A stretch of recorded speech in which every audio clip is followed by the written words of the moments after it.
Thank you, Chairman, and thank you, witnesses. And let me first apologize for my tardiness. I was across town at the National Prayer Breakfast, and with the President leaving, we were locked in until they could clear the roads. So I apologize again. I do thank you for being here this morning to talk about this important topic. The Supplemental Nutrition Assistance Program, also known as SNAP, provides nutritional assistance to low-income Americans who cannot afford nutritional food for themselves and their families. SNAP has always been designed to be a temporary safety net to those who find themselves in a situation that leaves them food insecure. When speaking of welfare reform, then President Bill Clinton said, "We need to transform a broken system that traps too many people in a cycle of dependence to one that emphasizes work and independence, to give people on welfare a chance to draw a paycheck, not a welfare check, to give those on welfare what we want for all families in America, the opportunity to succeed at home and at work." Last July, the U.S. Department of Agriculture, the agency that administers SNAP, issued a proposed rule regarding SNAP categorical eligibility.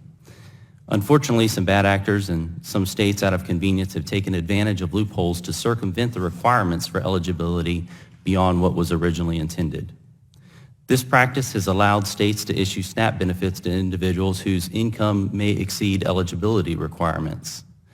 And as the administration continues to examine ways to reform government programs, I do think it's important for us to keep in mind the country's current economic climate. Since President Trump took office, the U.S. economy has created over 6 million jobs. The unemployment rate has dropped 3.5%, the lowest it has been in this country in 50 years. In 2018, the level of food insecurity in America dropped to 11.1%, the lowest level since 2007. It could seem, judging by the title of today's hearing, that some may argue that we should blame the president for the number of school children no longer receiving free school lunches. The truth is, none of the administration's policy proposals regarding SNAP have yet to gone into effect. When they do, however, 96% of children affected by the proposed rule would remain qualified for either reduced, priced, or free meals under the National School Lunch Program. Importantly, all eligible children will continue to receive reduced, priced, or free meals under the National School Lunch Program. So yes, one could say that the president is responsible for the reduction, but not because of some draconian, heartless policy that's gone into effect, but rather because the Trump economy is providing opportunity and upward mobility across the demographic spectrum, freeing many from reliance on the government.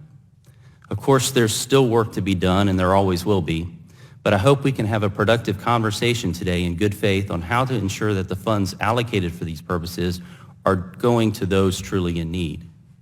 These conversations, of course, are never easy, but if we can't have these conversations now, when so many are taking steps toward financial independence, when can we? Studies have shown that states are providing SNAP benefits to 3 to 4 million individuals who do not meet basic eligibility requirements. And let's remember that at least 96% of those receiving school lunches would still be eligible should this rule go into effect, with some studies showing even more.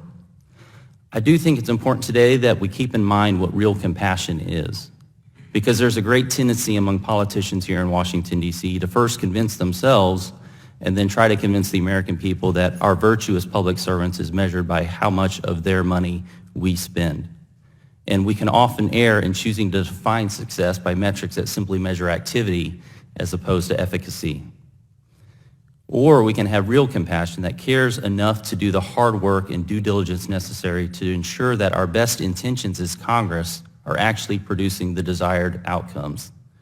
And as we look to address the needs of our nation, we have a responsibility to be good stewards of the people's money.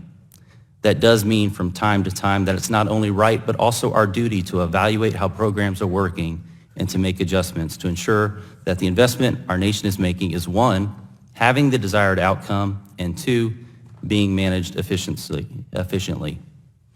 Compassion takes into account both those in need as those working to fulfill the need, and even more so, those that will come after us.